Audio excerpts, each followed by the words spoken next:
परिनिर्वाण दिवस पर बाबा साहेब डॉक्टर भीमराव अंबेडकर को श्रद्धांजलि अर्पित करने के लिए यूपी में राजनीतिक दलों की सक्रियता स्पष्ट रूप से देखने को मिली।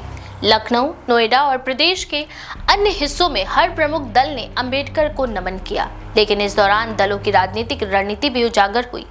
सीएम योगी आदित्यनाथ लखनऊ में आयोजित श्रद्धांजलि कार्यक्रम में पहुंचे और उन्होंने अंबेडकर की सभी मूर्तियों के आसपास बाउंड्री वॉल बनाने की घोषणा की।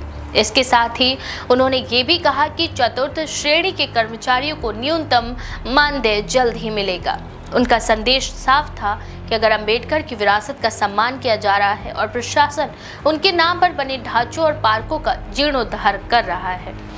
यूपी सरकार में मंत्री असीम अरुण ने भी अंबेडकर को अपने आराध्य बताते हुए कहा कि सरकार मूर्तियों और पार्कों के विकास पर ध्यान दे रही है और भविष्य में बच्चों के लिए लाइब्रेरी जैसी सुविधाओं की भी योजना है।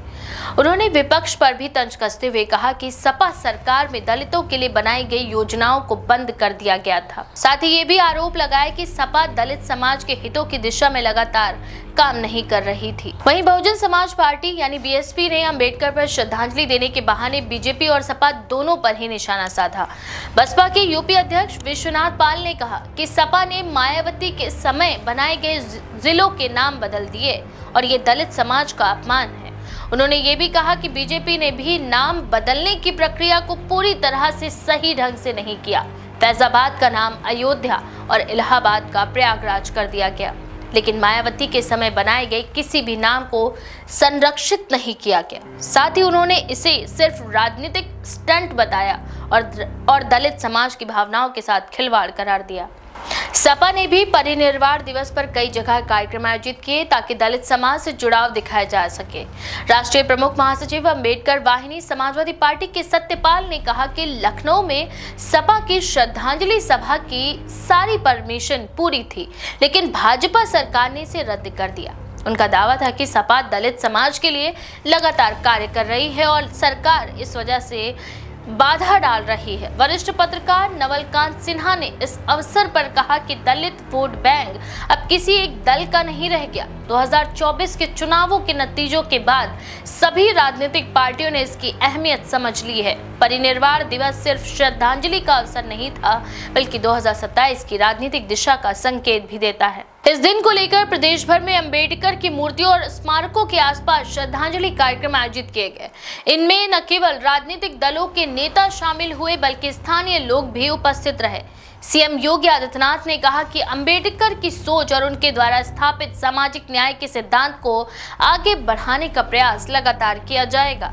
साथ ही उन्होंने कहा कि सरकार दलित समाज के उत्थान के लिए योजनाओं को साकार करने में जुटी है और आने वाले वक्त में अंबेडकर की स्मृति को और सशक्त बनाने के लिए कई पहल की जाएंगी। इस अवसर पर मंत्री असीम अरुण ने कहा कि अंबेडकर की स्मृति में पार्कों, मूर्तियों और लाइब्रेरी के विकास पर जोर दिया जा रहा है ताकि आने वाली पीढ़ियों को उनके योगदान के महत्व का एहसास हो। उन्होंने विपक्ष पर तंज कसते हुए कहा कि पहले सरकारों ने दलित समाज के लिए बनाई गई योजनाओं को नजरअंदाज किया। उन्होंने ये भी कहा कि भाजपा सरकार दलित समाज की भावनाओं का सम्मान करते हुए उनके उत्थान के लिए प्रयासरत है। बसपा अध्यक्ष मायावती के निर्देश पर लखनऊ और नोएडा में अलग अलग श्रद्धांजलि सभाएं आयोजित की गई। विश्वनाथ पाल ने कहा कि नाम बदलने और राजनीतिक स्टंट के माध्यम से दलित समाज की भावनाओं के साथ खिलवाड़ किया गया। साथ ही उन्होंने कहा कि सपा और भाजपा दोनों ने ही इसे सही ढंग से नहीं किया। उनका ये भी कहना था कि दलित समाज की पहचान और सम्मान को बनाए रखना राजनीतिक दलों की जिम्मेदारी होती है। वहीं सपा ने भी अपनी ओर से दलित समाज से जुड़ाव दिखाने के लिए विभिन्न जगह कार्यक्रम किए। सत्यपाल ने कहा कि भाजपा सरकार ने उनके कार्यक्रम को रोकने की कोशिश की, क्योंकि उन्हें पता है कि सपा दलित समाज के हितों के लिए काम कर रही है। पत्रकार नवलकांत सिन्हा के अनुसार अब दलित वोट बैंक किसी एक दल का नहीं रहा और सभी पार्टियां इसकी अहमियत को समझ चुकी हैं।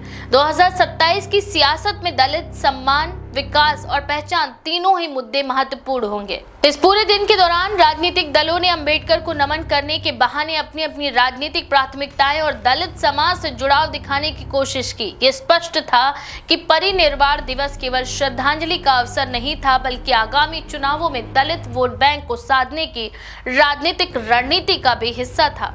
सीएम योगी आदित्यनाथ और अन्य नेताओं ने अंबेडकर की विरासत को संजोने और उसे विकसित करने के लिए विभिन्न योजनाओं की घोषणा की, जिससे ये संदेश गया कि सरकार दलित समाज के उत्थान के लिए प्रतिबद्ध है। इस तरह परिनिर्वाण दिवस के अवसर पर यूपी में अंबेडकर को श्रद्धांजलि देने की प्रक्रिया राजनीतिक दलों के लिए एक महत्वपूर्ण मंच बन गई, जहां उन्होंने अपने राजनीतिक संदेशों को सीधे दलित समाज तक पहुंचाने की कोशिश की। इस दिन को लेकर आयोजित कार्यक्रमों में श्रद्धांजलि, विकास, पहचान और राजनीतिक संदेश का मिश्रण देखने को मिला, जो आगामी चुनावों की दिशा का संकेत देने वाला माना जा रहा है। तो इस बारे में आपका क्या विचार है? अपनी राय कमेंट सेक्शन में जरूर लिखें। ऐसी और भी खबरों के लिए देखते रहें द पेज 19।